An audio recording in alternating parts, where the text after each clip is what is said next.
this regular council meeting of September 25.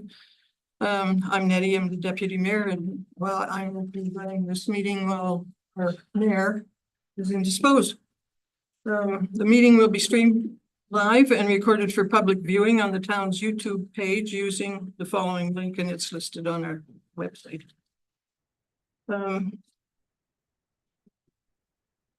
We acknowledge that this land on which we are gathered today is part of the ancestral land of the Chippewa, Ottawa, and Potawatomi peoples, referred to collectively as the Anishinaabe. It is through the connection of the Anishinaabe with the spirit of the land, water, and air that we recognize their unique cultures, traditions, and values. Together as treaty people, we have a shared responsibility to act with respect for the environment that sustains all life, protecting the future for those generations to come. This meeting, if anyone has a pecuniary interest, declare it at the time, please. Do we have any delegations today? Nothing this evening. Do we have any business arising from a previous meeting? What is that? Oh, sorry. Yeah. I think it's on the back side. Oh, hey, that's double side. Not used to that.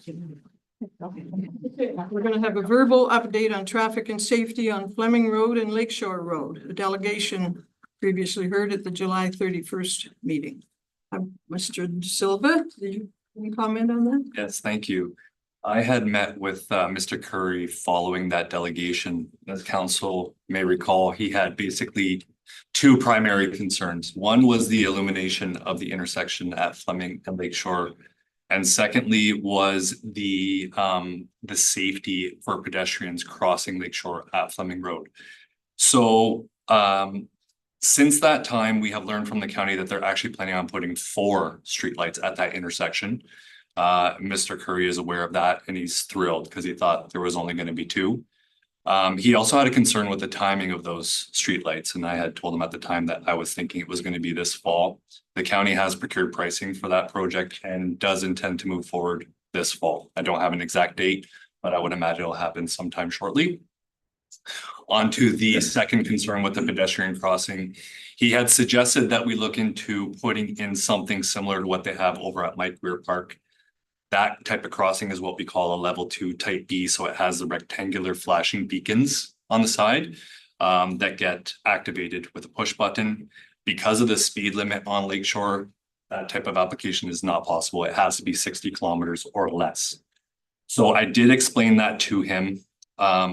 What I think that we could probably do, because we do have a trail that kind of comes abruptly to an end at Lakeshore, is perhaps put up a small sign just saying trail ends, proceed at own risk, something like that. The only possible way to put anything there would be a full traffic signal, and it's essentially a non-starter at that location. So at the end of the conversation, Mr. Curry was very satisfied that we had addressed his concerns. He no longer wished to pursue anything further. There was a petition that was signed. He was going to let the other petitioners know to the best of his ability, but I have not heard from anybody else. Anybody have any questions? Go ahead. And just to clarify too, thinking long-term, I know we've been trying to get grants to extend that trail to the intersection of Egremont and Lakeshore. So if it's any consolation, I'm assuming that's going to stay on our radar, because it would be, if that trail did extend that intersection and we did improve Egremont with us on a separated lane, but similar to what Fleming has, it would at least long-term fix that issue where people have to cross where it's an 80, whereas they can then at some point use that infrastructure along Egremont to get that trail where we want to extend it. So I think it's just worth mentioning that that's also kind of our mind as well. It definitely is. That's a good point. Thank you. And just to add to what Councilor Bojan was saying, at our last trails meeting, it was noted to everyone that we have the only break in that trail system in Plympton-Wyoming. So there is a whole world of jurisdictions that would love to see that trail connected. So just wanted to know. Thank you. Anyone else? Okay, so the next thing is the report prepared by Mr. De Silva, Director of Public Works, dated September 13th, regarding Douglas Line and Oil Heritage Road, CR 30, intersection review be received as information.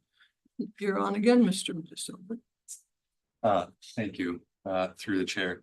I don't have anything further really to add to this report, but happy to answer any questions. We did review the LED embedded traffic signs. Our recommendation is to not implement them at this time until the regulations have caught up to where they can be enforceable. And then I went back and forth with the county regarding the illumination, and essentially where we're at is if we want as a town illumination at that intersection, it's going to be on our dime. Any questions? This one is just so frustrating, honestly. It's just such an obvious spot that needs an illumination due to the way it's set up. And Douglas Line is our road, Heritage is the county's. So I do think we share that responsibility in illuminating that intersection. I personally would like to see it brought forth in the budget for consideration at that, kind of see where we're at. Do I have to do a motion for them? I would think so, but Do I make a motion now? I'm not too sure. Clerk? If you wish, and it's a concise, small motion, yes. If you feel like you want to prepare something, you could, who knows? I mean, we've Bring talked back about something. this to death, so I think. Would you want to write or dictate or? Ms. Bailey? So is the motion like to vote on whether we're doing it or No. just to get it? Like say, it's gonna be pricing is what we're all gonna wanna know. So, Right, so bring, oh, well, he had pricing in here, so I assume that Is was. that accurate? You would be directing staff to bring forth an item on the budget For consideration. for consideration, so that should be a motion. Okay, and then we'll know the numbers at that time. So I would suggest though that the current motion on the table is to receive the report for information. So you might want to deal with the motion at hand, and then you can and answer questions in regards to the report in hand. And then once those questions have been answered, satisfied, the new motion can be placed on the table, seconded, and further discussion ensued and passed or defeated at the discretion of council. Mr. Wolford? Yeah, thank you. I'd just like to make a comment on this. You know, looking at it again today. We have a light at the corner of Aberarder and Oil Heritage Road. And I can tell you, when you come to that intersection, which I do every day, several times a day, I can see probably for 5 miles in any direction, east, west, north, south. Lots of, you see for miles. That corner at Douglas Line at the bottom of the hill, you come to that stop sign from any direction. If you're looking to the east, you're coming from the east, you're going down the hill to the stop sign. If you're coming from the west, you're going down the hill to a stop sign. If you're coming from the north, you're coming around a curve where that fella got killed there and burnt to death in his car. And if you're coming from the south, you're coming around the curve to that intersection. I know you'd said you'd put stop sign ahead and stuff like that, but on foggy and dark days, I can tell you, you won't see that sign. You'll be at the bottom of that hill. That is probably one of the worst intersections in that whole north area of our municipality. And it should have a light. Now, I know I seen the report that said $40,000 or $50,000. Well, I think I got enough wiring at my house. I could loan you to run from the transformer to that corner and put an LED light up. It'd be a lot less than $50,000. And I just think it's a cop out for the county to, and I don't know who we're talking to at the county. Are we just talking to staff? Are we talking to county council? I don't know. But I know it was related back when they had the bridge closed, but it's much, much more than that. This is a dangerous corner. And like I say, and furthermore, when you get there, especially if you're coming from the west, you really got to sneak out into the intersection because the trees not growing along in the ditch. You can't see to the left. They come around that curve. So it's a dangerous corner. And and you know, I'm not going against Kristen if she wants to make a motion or anything else, but here we are. That's a county road. It's a county road. And now that, you know, they want us to pay for it. You guys pay for it and do whatever you want. Well, if they're gonna stand by their own studies and stuff, then just say, no, we're not doing anything, and nobody is, because it's our road. Don't fool around and say, well, if you want it, you pay for it. I don't buy into that kind of talk. So either make a decision, we're not putting something there, or we aren't. Simple as that. It's either gonna put something there, because it's a dangerous intersection. And if anybody doesn't think it is, you can drive out there in the dark or the fog. And yet you can drive up that Oil Heritage and that Eberharder line where you can see for 5 miles or better, they got a nice big street light up there, which is good, because that's how you find the intersection, believe me. It's dark out there, so it's just comments, but this just don't make sense to me. Really don't. Thank you, Mr. Wolbert. So are we just going to receive Mr. De Silva's report as information, and then Ms. Rodriguez is going to prepare another motion? Is that what I'm hearing? Okay, so does everybody, it was moved by Rodriguez and Basie that this report prepared by Paul De Silva be received as information. Does everybody agree? Yes. Carried. Then, when does she make her motion? Right now, or at the end of the meeting, or close to the end of the meeting? Give her some time to think about it, I don't. or you already have it? I'm not gonna think. I am so done with Yeah. the intersection problem. It needs to be rectified, and while I appreciate what Councillor Wolbert said, the county wants to shove the problem onto us. We also have a responsibility in our jurisdiction on Douglas line. So I'm not gonna sit here and this tit for tat. If we can get something at a fairly reasonable pricing. I just think we have a responsibility just as much as the county does. And it just needs to be addressed. Okay, so where are we?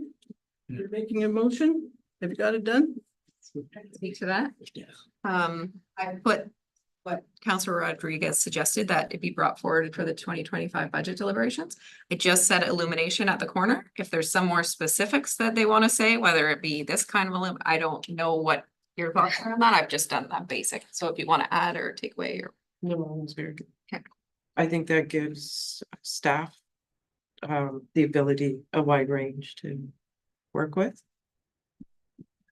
Councillor Ray Clavern had his hand up, but we do need a seconder when you get there. I was just gonna exactly echo what Councillor Wolbert said. I had the same point that unless they're saying no, they're saying yes. And I don't think we let them off the hook financially. And it's not necessarily that it's tit for tat. It's they are participating as part of the safety team. They acknowledge, otherwise they would say, no, don't you dare put a light up there. So I think we need to make it safe and insist as strongly as we can that they participate in that. So the challenge we'll be getting into, the county as an upper tier municipality relies very strongly on their policies and the justifications through the Ontario Traffic Manual and the TAC manual. So if it doesn't meet those justifications, they will not put it in. We experienced that with the future traffic lights here in Wyoming. I started arguing, I think, for traffic lights there when I was superintendent, and then we finally won that argument when I was CAO. So it took almost 10 years to win that argument. And we spent a lot of money on traffic engineers, checking every 2 to 4 years to see if we're getting close to the warrants. And only when we could prove from an engineer that those traffic lights were warranted did the county install them and come to partner with them. So I don't think sending letters to the county at this stage will move it along. They will stand, as they do with all the other municipalities, behind the technical background of the situation and their policies. If council is truly concerned that they feel that that intersection is not up to what council feels should be a level of service for our community, then it would be a much quicker process to have Mr. De Silva provide you a quote as part of the budget deliberations. If the quote's more than you feel that you can, if the quote adds to the overall increase more than you're willing to accept, you can always strike it off the budget at that time. or we can keep it in the budget if we're able to make it work within our means. So, although I appreciate trying to push the county to do what's right, have dealt with them for over 10 years, I know that they will not move on that unless it's technically warranted, because they have so many other municipalities that they have to look for. They have to stick within those lines. Just a little wee follow-up, Alex.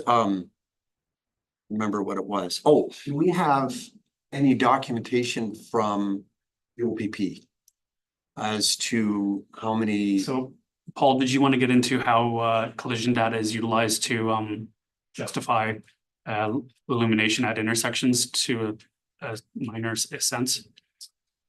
Yeah, through the chair. I don't have it memorized, but there is a rural illumination guideline in the Traffic Association of Canada guidelines, and collision data does play a factor into that. And we can request through the OPP that collision data At that corner? at that very intersection. Yes, we can. And there was a question before, if we had just been dealing with this at the staff level. There is a letter that Mr. Sabansky had drafted to the county at the request of this council, requesting that illumination be provided as soon as possible. Unfortunately, at their committee, they received and filed that. They did not do anything with it. So it has gone a little bit higher than staff, and still this has not moved forward. So if we wanted to try to push, sorry, Councillor Bojan, I know you've had your hand up. So if we wanted to try to push the county to do it, I think the next step would have to be to hire a traffic engineer to review the collision data, do traffic counts in the area, to try to convince the county to spend money. But that, we have a couple of traffic engineers on staff that are fairly reasonably priced, so it wouldn't be exceptional cost. But again, you're putting money towards something that it seems like some of council think that could be better spent towards installing a light.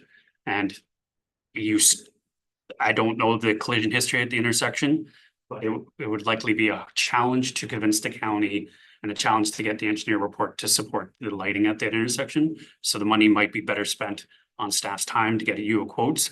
And if you're willing to incorporate that into your 2025 budget, that might be the more cost-effective way down the road, because you may end up there anyways and just have an engineer's report to say that it wasn't warranted at the county level. Just a quick question for Mr. De Silva. Is that 40,000, 50,000 projection? Is that for like a full-blown post light, like an independent street light? Yeah, through the chair would be for two streetlights. And so has staff gone to that point where is there a possibility to do something similar to O'Brien, where there's an arm with an LED light off of it? Or is there nothing, is that infrastructure not there to be able to, I can't picture the intersection in my head right now if there's a hydro pole there or something. Like, is there a way to do an arm with an LED light instead of building independent light posts? Yeah, through the chair again, that is a possibility, as long as, so we do have what they call occupation of hydro pole permit with Hydro One. So we can mount equipment on their poles, but then it becomes an issue of if the arm is too long, then you can't do it, right? Like there's a maximum distance away from that pole that you can do. Then you're looking at putting up your own individual poles. So it just depends on the configuration of the intersection where the existing Hydro One poles are. Okay, but and I'm sure that'll come in when you guys bring numbers to us. I just wanted to clarify that. Thank you. Yes, we always talk about levels of service, and we're not allowed to put a blinky stop sign there, because then we're gonna have to do that at every other intersection. So what's saying if we put a light there, we don't have to put them on every intersection? If somebody gets in an accident farther down Douglas Line where there's no light, we're gonna do the same thing. I forget what road it is. There's another one that's the same thing. It's at the bottom of a hill. There's an intersection there. There's a church on the left-hand side. I forget what the roads are, but yeah, I just don't see it. Who has an answer to that? I can talk levels of service. It's a fair risk. You're setting precedents. What we always talk about, so. Yes, of course. I disagree. I think everything is and talked about quite a bit on different subjects. There's individual basis. I mean, this intersection is not the same as the 20 other intersections that might not have lights. I think it has its own very unique geography there. So, Okay, so we have a motion prepared. We have a motion prepared and a mover. We need a seconder and then I let you read it. So are we looking for a seconder? Do they know what they're seconding? Oh, I did kind of summarize it, just to bring brought forward up. So you might want to see it. Sure. It's been seconded. I just looked at the street view and I can see why the county's price is so high. Yep. The nearest transformer is 2 poles away. So it would, you'd have to install a new transformer on the lines there if you were to even just put a mounted light off the pole itself. So that would be a considerable cost. Okay, so we have a motion here that moved by Kristen Rodriguez, seconded by John Van Claveren, that staff be directed to budget for illumination the corner of Douglas Line and Oil Heritage for consideration in the 2025 budget deliberations. Is everyone in favor? And against? So it's carried.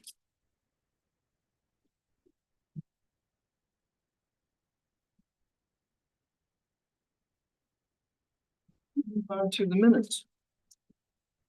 Moved by Wilbert, seconded by Van Claveren, that the minutes be adopted by council and that those confidential minutes of the closed sessions of the council remain confidential and restricted from public disclosure in accordance with the exemptions provided in the Municipal Freedom of Information and Protection of Privacy Act. Regular council meeting minutes of September 11 and closed regular council meeting minutes of September 11, 2024. Any questions on any of them? All in favor? Carried.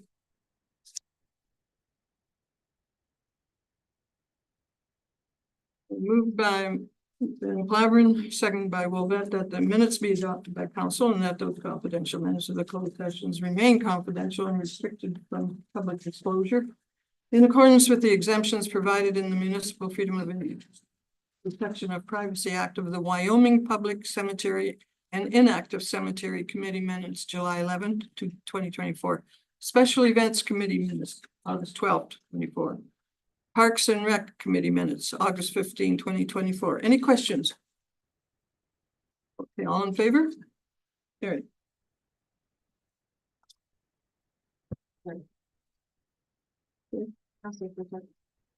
No? Yep.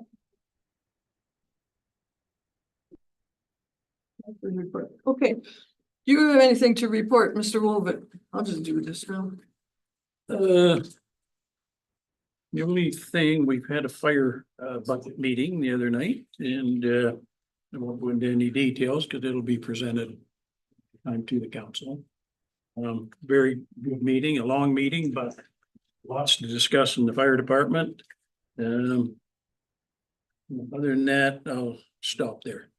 Oh, short and sweet. Okay, thank you, Mr. Van Claveren. Not much to report, Madam Chair, other than tomorrow evening, all are invited to the Plympton-Wyoming Museum at 7 for the Lambton County Historical Society meeting. And so, yeah, so we're gonna tour our museum, and then we're going to have a presentation by a group that have with advanced technology completely broke down the Old Township Hall digitally, and he's going to be explaining how that process works and to preserve history on that particular building, and they can do that on any building. That's kind of what they do. So that's tomorrow night. Sure. Just to add to Councilor Van Claveren's comments, that same group of people, which is Wolverine Industries, will be joining council on the 9th, I believe, to give a very similar presentation in regards to their technology, how they can use it for capital projects and for historical documenting historical facilities. So they'll be giving you a presentation on the next meeting on that matter. Great. That's all I got. Thank you.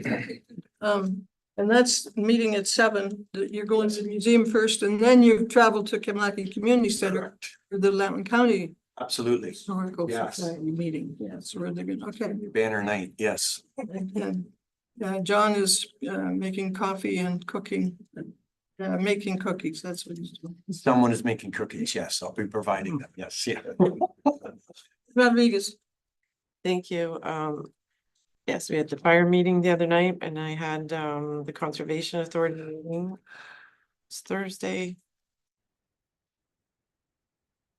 As you're aware, possibly, it's been in the news that our St. Clair Conservation Authority received $7.8 million in grant funding from the federal government as their share of a $76 million that was released by the federal government to help reduce phosphorus from farming, mainly from entering the Great Lakes.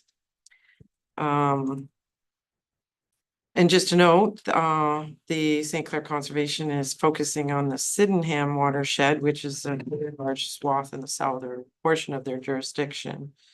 And the Sydenham empties into the St. Clair River and St. Clair Lake. So it is unfortunate that no funding is being allotted to the northern regions of their jurisdiction. Like any creeks or adjacent farmlands that are entering into Lake Huron. So hopefully that does come about in future. Yes, because we Yeah. just have nothing up here. Also of note, while timelines and penalties for development application processing was removed by the provincial government, timeline restrictions were added to conservation authorities.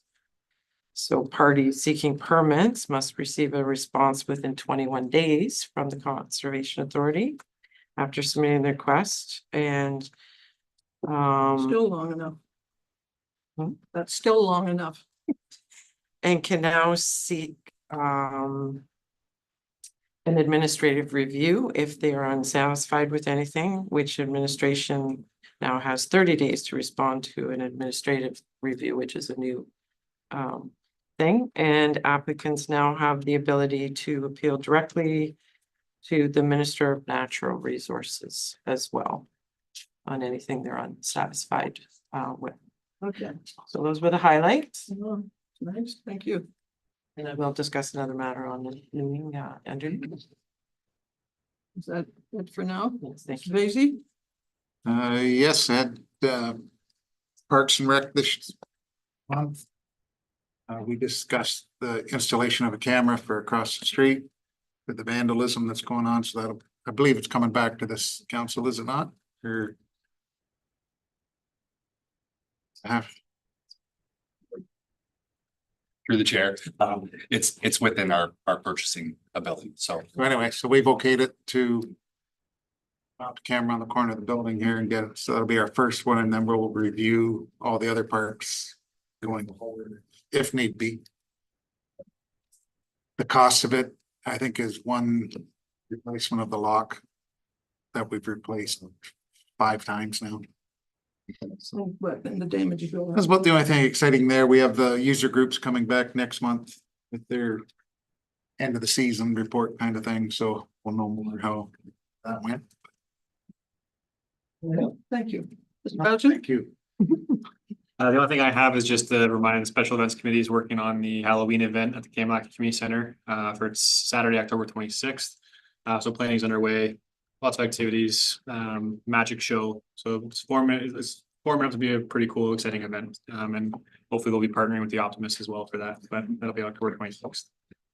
This magic show, will it make people disappear or probably get bigger, right? You can try that if you want to volunteer. Thinking anyone specific? Well, not really, no. Nice now. Okay, so, oh, I gotta tell you what I did. I had to attend a luncheon at Point Edward for the mayor. He couldn't go. It was county steak fry. Okay. I hope he's watching this. So What's that? the mayor meeting is so good. So could Point Edward. Well, I'm going to mention that we had steak fry there, but it tasted an awful lot like turkey. So I had my taster all set for a nice juicy steak, you know, and here we had roast turkey. Anyway, so I think, I don't know if he knew of that ahead of time or if, and didn't go and sent me or what. Then we had a golf tournament for Scott Jordan, and then the golfing was canceled because of the weather and all that stuff. I couldn't show my good golfing skills, but so that was another letdown, okay? Wyoming Fair, it was great. I thought it was a super, they had a midway, it was busy. The weather was fantastic. Then we had an emergency management exercise. If you remember correctly, we had an emergency management exercise last year, and then what was it, 3 days later, we had that emergency actually happened. Well, thank goodness this was an emergency exercise, and we're what, past a week now? No, yeah, close to a week. About heat wave and hydro, okay, so, oh, I hope we get through a couple more days without that. So, that's it, I don't have anything else to report. So, we'll go on to council remuneration claims, and then moved by Wilbert, seconded by Van Claveren, that the council remuneration claims for August 2024 be approved for payment. All in favor? Any questions first, or been in favor? Okay, thank you. Carried. Another staff report by Mr. De Silva. He's been pretty busy.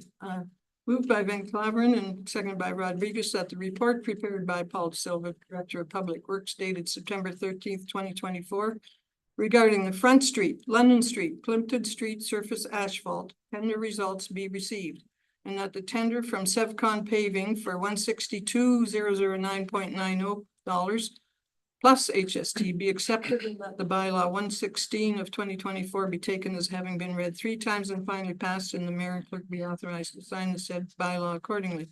Any questions on this? Questions? Is everyone in favor? Carried.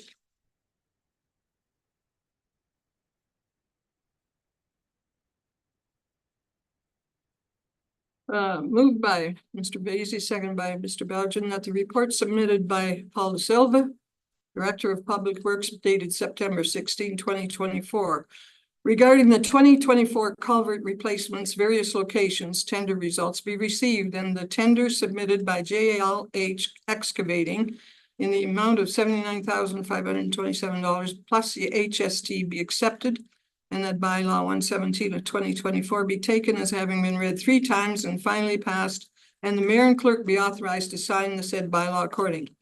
Any questions on this one? Mr. Wilbert? Just one question, probably in here somewhere. Why did we not pick the lowest bid? I think it's explained there. Go ahead. Mr. Really is, go ahead. Yeah, through the chair, they failed to submit a bid bond or certified check with their tender, so that's grounds for rejection. So they wouldn't have had a second opportunity if requested to. No, not for something like that. Okay, now is any of this covered under the Drainage Act? Again, through the chair, no, these are all road culverts, so they're being, we had a $250,000 line item in the capital budget for roadside drainage improvements, which we're splitting pretty evenly between culverts and actual roadside drainage. Thank you, excellent response. Very good. So, all in favor?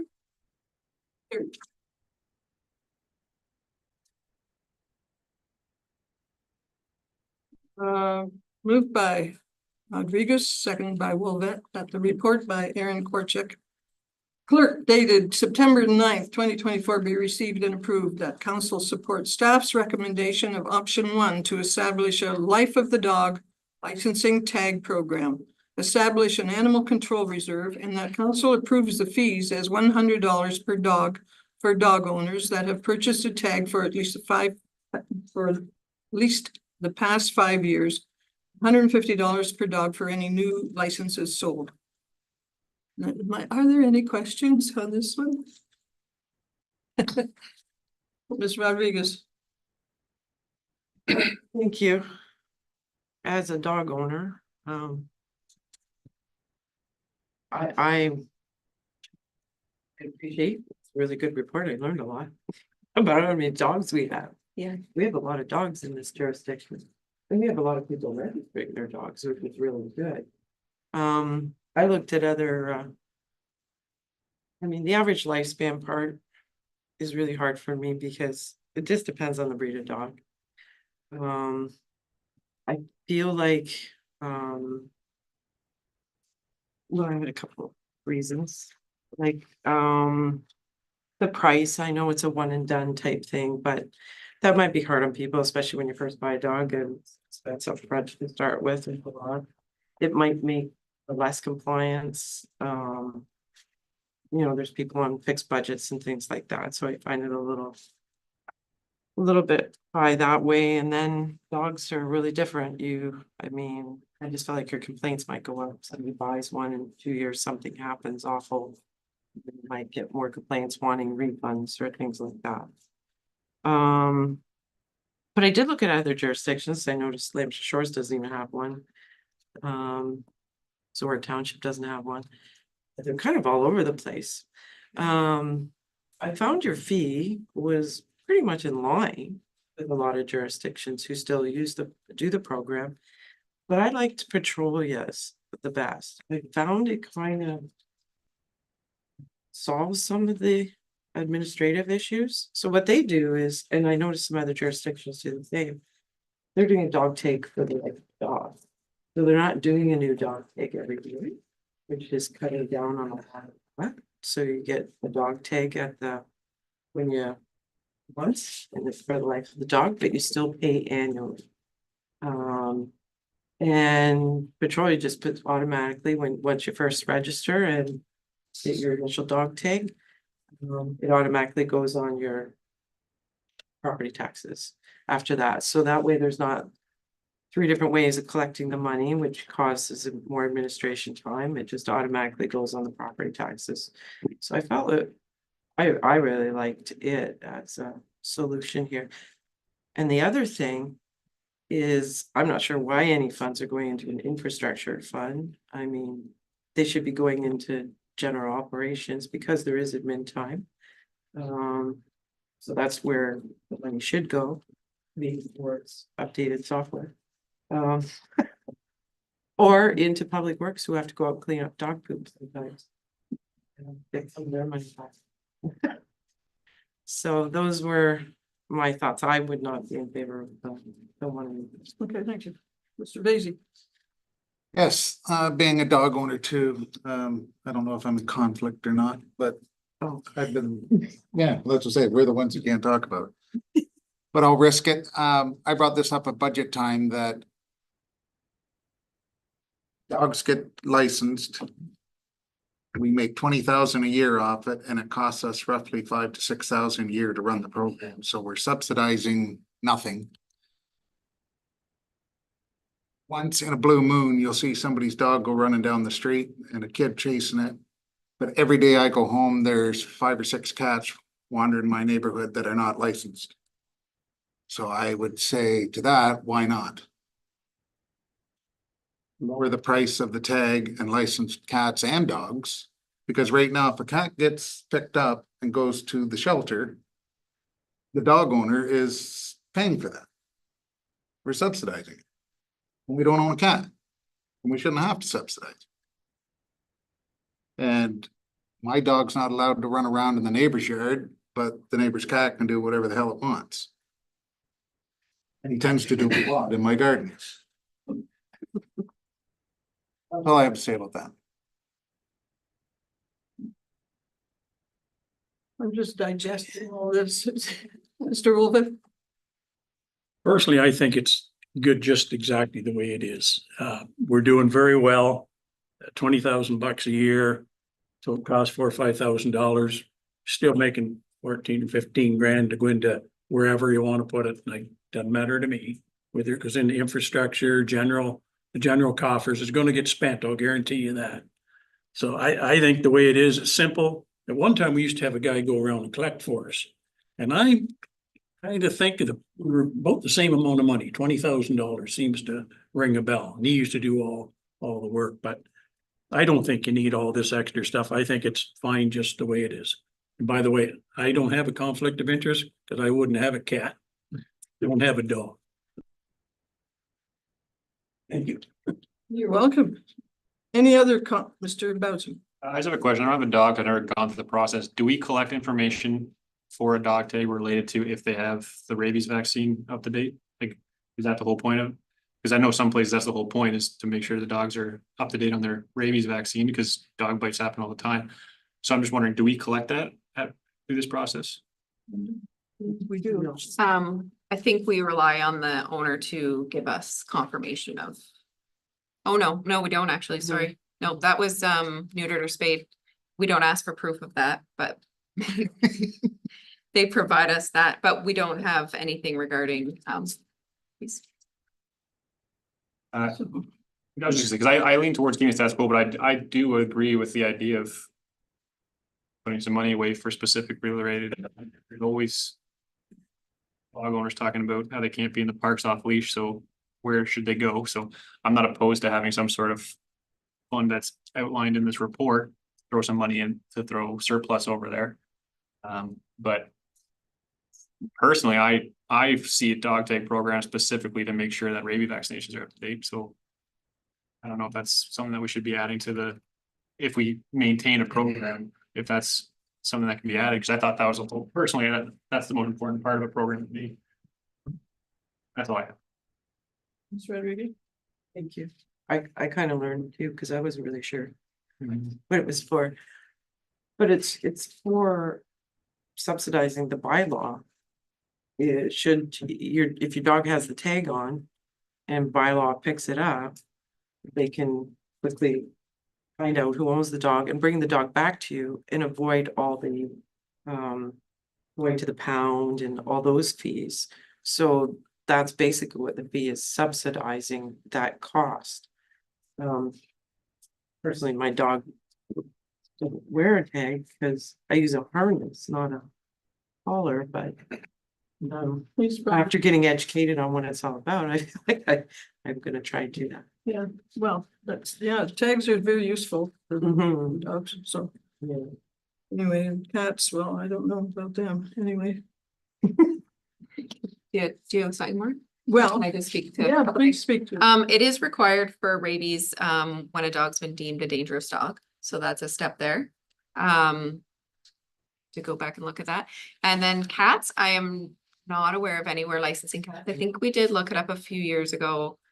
It is a difficult thing to do when cats are usually can be wild and feral and breed that way. Like, how do you control that?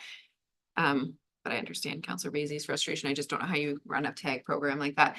I'm open to any suggestions if council wants to amend the motion. Vote it down and we stay status quo. If there's suggestions or pieces of it, we can discuss how that you want to move. Mr. Vinclaver. I don't have any strong opinions. I don't have a glaring conflict of interest, so but some real interesting tidbits of information. I could see where cat owners, it would definitely be on the honor system because they do have a tendency to roam. And maybe the surplus could be used to do something with the feral cats.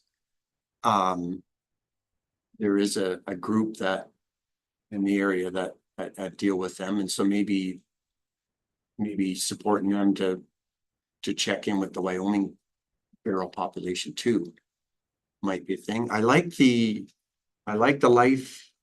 suggestion of the life of the dog.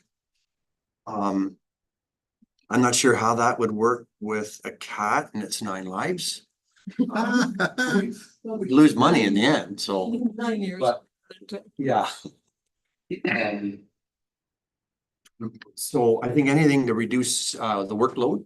So and I realize it would probably add to the workload somewhat to monitor cats too, but it does seem only appropriate to do something.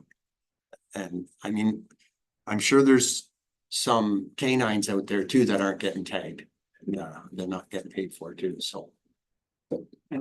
Yeah, it's really challenging. I've listened to a few documentaries on the situation, and yes, there are a lot of groups that will help feral cats. The problem they get into is there's property owner or pet owners who own cats who feel that the cats should be free. It's their nature. So they're not legally or technically feral. It's the owners allow them to come and go as they see fit. You bet. So there's a lot of controversy around any cat control measures for feral cats, because a lot of those pet cats who roam the town get caught up in the program. Oh, fair So enough. it can be very challenging to implement and justify. But if we feel it's important for dogs, then our duty is to hold the same to the owners of cats. It seems right to do that. I realize they're a different animal. Literally. Well, and the challenge that we'll run into with cats is the legislative structure is not there and the case law is not there. So the reason why there's so many programs in regards to dogs is because they're a long time ago, not in recent history, there was a lot of challenges with feral dogs, rabies, and people being attacked. So these programs came in to make sure they got vaccinated, that there wasn't feral dogs running around, because the feral dogs tended to do more damage to the farming population with livestock, where the feral cats are devastating to the songbird population. But there's more historical regulations in regards to dogs because of the tendency for a feral dog to go after possibly humans, possibly livestock. And that's why that exists. And there's a lot more case law in that regard too, where it just doesn't seem to be as much in existence as with cats. Yes, they tend to defecate in many gardens, but they don't typically go after humans. They concentrate on rodents and birds. So. Yeah. Yeah. So for suggestions, I kind of like to help reduce your workload, the one tag versus changing a tag every, to reduce that, and then the mail outs and all that stuff of the tags, and then automatically going to, the one billing on the property taxes automatically to get rid of that additional workload of the different options happen. So that's what this is, option one is doing that. No. Okay, go ahead. Sorry, can I just speak to that? I just want to be clear, it's not just about the workload. I was also thinking of the dog owners that have to come every year. So they wouldn't have to do that. But if you're choosing to say, put it on taxes every year, that's different. However, there is a group of people that may not have property taxes. They may rent. And then we have to cover that base. So we will still have to run the two claims. I'm not sure. I don't know how they do that. Yeah, because that's what they say. Yeah, because if you're not a owner of a property, you don't, I mean, your landlord would be paying your Yeah, dog tag bill, Yeah. right? So there is still gonna have to be two you're programs. right, yeah. It wasn't all about the staff work. I was trying to look at all sides when the review was requested, but as a dog owner every year to come. Was trying to take that away. You get it once and you're done. Or you never have to worry about it again. Which and Enough discussion. No, sorry, on the reserves, it's currently going to infrastructure. I would also, yeah, I'd rather see that go to operating or some sort of reserve for like, Councillor Bojan suggested. It's in here. For park, a dog park. So I think Councilor Rodriguez was saying regardless of what program she thinks a reserve should be set up for animal control. Yeah, which only speaks to animal control in general. It's not saying dogs. So as Councilor Van already said, right? Yes, Guys Mr. could Bates. consider. Yes, well, looking at this. If I'm a dog owner, my dog's not that old, but I've got an old dog that I've paid $20 a year, or whatever the price is. I don't even know what we pay. And this comes along, we got $92,000 at the end of the year because we do $100 a dog. Would it be feasible to, like, if they've been paying the thing for 5 years, they're exempt, and then anything 5 years and younger pays the life of the dog? That sounds good. What have you got to say about that? Council can direct me to do whatever you No, wish. what is that? And it was hard to pick that time. Where's that line that you draw, right? Like, so not just that you've owned a dog for 5 years, but that you've been participating in the program for 5 years was kind of the line. So if you want to say anyone that's been in for 5 years, you're grandfathered, and anyone new pays, you can change to 100 or whatever you want to do. I made the numbers and then saw, when you do those numbers, how long can this last us to ride that wave, but then also give you an opportunity at budget time to go, okay, after 5 years, we've seen the animal control fees and we're always kind of left with this, let's do something with this. But if you want to take out, it's hard to really calculate the numbers because your tag can be 20, 30, 40, or 50. And then you could have like more than one, right? So you could pay 20 and 30 and 30 and 40. So it's like hard to calculate what you're really gonna get. 5 years and older. Had a tag for 5 years or, Tag, 5 years and older, they pay 50% of the upfront costs and they're done for the rest of the life of the dog. so 75. Is that what we, I don't know. what we- Oh, sorry. 20 or 50. So they would pay 50%, so if they got, they still pay the 50%, but now they're done paying forever. Till poor Fluffy is no longer. Okay, so But if I get another dog, does that carry on? The life of a dog. It's a honor system. so did you? Can't keep naming them You're sloppy either. going to. I- Bring this back, aren't you? I don't, Obviously. if council wants to just turn down the motion and give me suggestions, Yeah. or you can amend it now and have it done. I'm trying to get it sort of worked out before budget, obviously, so we can Yeah. consider that. Regardless, the animal control bylaw will be have edits, and that will come back as well. So I just need some clear direction though, Right. whether it's through motion or just Yes. direction. Mr. Bowden wants to say something. Yeah, thanks. I appreciate the staff report and it's out, and I think I'm gonna land similar to Councilor Wolvett said.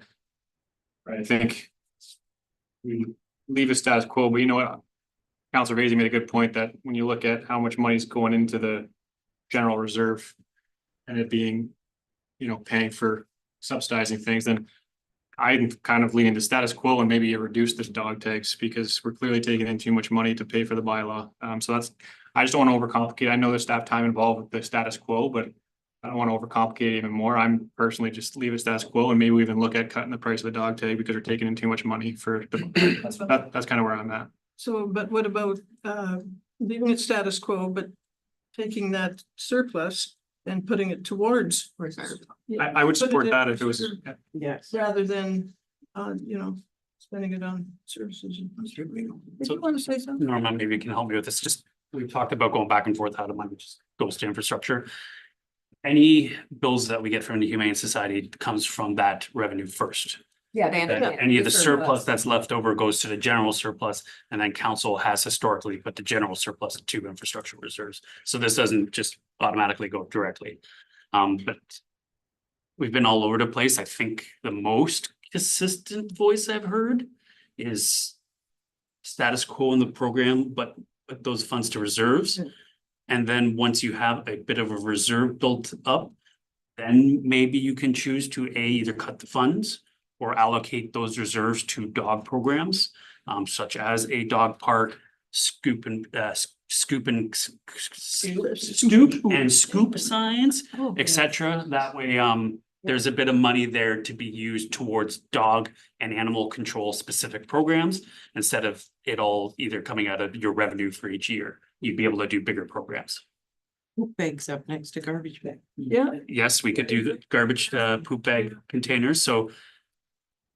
Again, I'm trying to guise council's opinion, but it seems like there may be an appetite to remain the program at status quo. And change where the money is allocated to reserve, and then every year you see the reserves grow. And if they've gotten to the point that it's more than you want to see, you can reduce fees and or spend some of that money on dog programs or animal control programs. so it sounds like we're not very much in favor of this, but anyway, we're gonna vote on it, okay? Well, I think what? you want to amend We're that gonna- or. I would rather it be turned down and then direction be provided separately if they want to set up the reserve or amend the fees that can be considered separately, because that's gonna be really much expensive. Okay. So everyone in favor? No one in favor? Against? So it's defeated. We know what to do next, I guess. Well, I have seen consensus and Adam confirmed that an animal control reserve, but there was talk about changing the fees if we are taking what seems to be too much. So if anybody wants to direct me on that, right now it's 20, 30, depending for your first license, neutered or spayed, depends on it, 30, 40 for second, 40, 50 for third. A lot of people have multiple dogs, so that's where I think we get up there. So if you want to give me direction or status quo. Mr. Roger.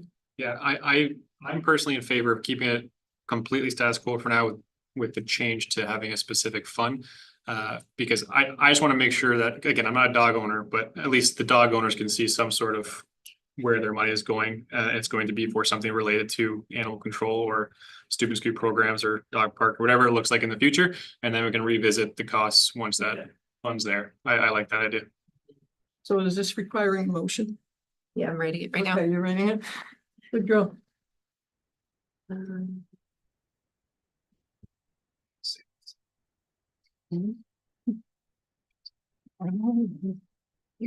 Master trying to beat his record.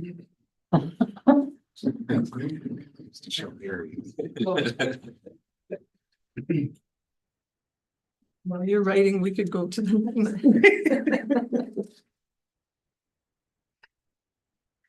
Like that. That wasn't looking like anything.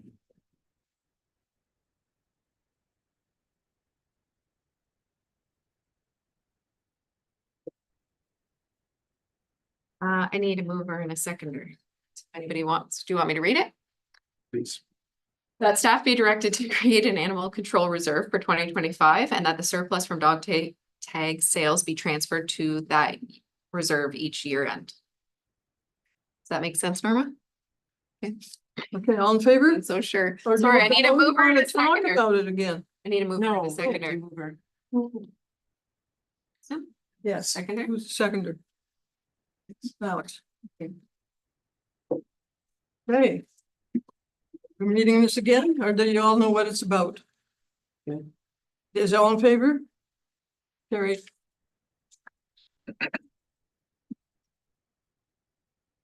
Okay, moved by Mr. Wolbert, seconded by Mr. Van Claveren. That's a report by Paul De Silva, Director of Public Works, dated September 2024, regarding an application for funding for the Community Sport and Recreation Infrastructure Fund be received, and that council supports an application to rehabilitate the Wyoming pool. Any questions on this one? All in favor? Carried. My golly, it's a good one. No bylaws at this time, and correspondence. So that moved by Bailey, seconded by Bowden, that the correspondence items A to D relating to recommended reading and routine approval and information items be noted as received by the Plympton-Wyoming Council and filed accordingly. Are there any questions or concerns? All in favor? Carried. Okay, we're now, I guess, in a position to move in Canada. New business first, okay. Any new business, folks? Listen, Ms. Rodriguez. So at the last council meeting, I had mentioned how I was going to or how the St. Clair Conservation Authority was proposing a 5.9% increase in their 2025 budget. In that agenda, there was also a letter, formal letter from Chad Kent, signed by their CAO, also asking the Conservation Authority to exercise restraint. In their 2025 budget, they wanted them to try and keep it at the 2% inflation rate. So what I was going to ask, and I need a motion. Everyone. If council agrees, I think it's better than me just sitting there stipulating as a member of the board to exercise if there was a backing from council, and a formal letter could be drafted as well. Quite the same as what the other jurisdiction did. I need a motion. Yes. Can I just get clarification? Is that letter coming from council or staff? Neil was the one you referred to before, so. Who signed it? I assumed he was Speaking on behalf representing, of? yes. Okay, Should come from us. And I think it should come from. Okay, anybody, well, she's writing that, Mr. Bailey. Well, I think it's good because it's not just Kristen nipping off No. at a meeting that No. it's all of us saying, no, it's too much money and enough. Thank you very much. Yeah. So I agree with you. You get it? I agree with you. Okay, anyone else want to discuss new business while motion's being prepared? No other new business? Well, I'm just going to mention this while she's writing that motion that in Lindsay, they're hosting the Provincial Safety Truck Rodeo, where 45 of the top municipal operators will compete in a snowplow obstacle course.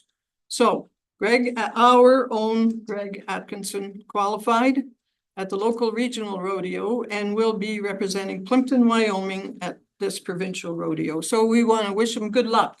Am I correct? Yes, good. Okay.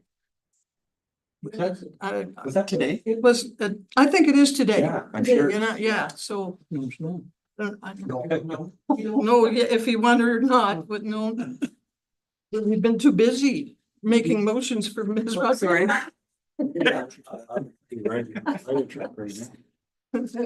My cell phone on me. Oh, yeah. And this weekend, celebrating 175 years for Lambton County, the doors open are on, and there are 33 participating locations. They're old places or old people in old places, that type of thing. Don't come to my house. And that's Saturday and Sunday. So if you're interested, there's a website you can go to, doorsopen.lamptoncounty.ca, if you want to go to any. I think that's all I got.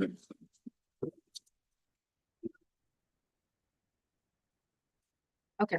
So the motion says that staff be directed to prepare a letter on behalf of council asking the St. Clair Region Conservation Authority to exercise restraint in their 2025 budget, keeping it at the current inflation rate. We have a mover, not a seconder. Mr. Wolbert. Okay, so you've heard the motion. We have a mover and seconder. All in favor?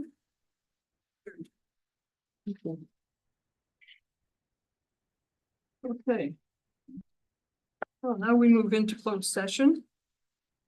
Council move into in-camera meeting of council pursuant to section 239 municipal act as we can talking right now. She You're not gonna finish new business? She Yes, did and- ask, you might. No, I thought you just went into yours and then left the rest of us sign. Oh, no. Go ahead. Sorry, I don't have it. New business. Expelled. The Misfit Poker Run for Christmas for Everyone is this Saturday at the Lions Hall. There'll be a barbecue and refreshments afterwards, and everybody's invited out. There's usually 100 bikes or so. Cars are included this year, so there'll be small cars. So even if you're not participating, it's still worth a walk down the street to see all the Harleys and the really nice Indians. And that starts at 10 o'clock and will be done probably around 3:30, 4 o'clock. And all the money goes to Christmas for Everyone. Excellent. That's all I have. Thank you. Oh, are you sure you're done now? Mr. Bailey? Damn, I made it. Do you have anything else? I answered the first time. So are we prepared now to go into closed session? Good.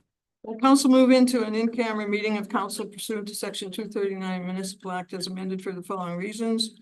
Item A, personal matters, section 239 to be personal matters about an identifiable individual, including municipal or local board employees. One in favor? Carried.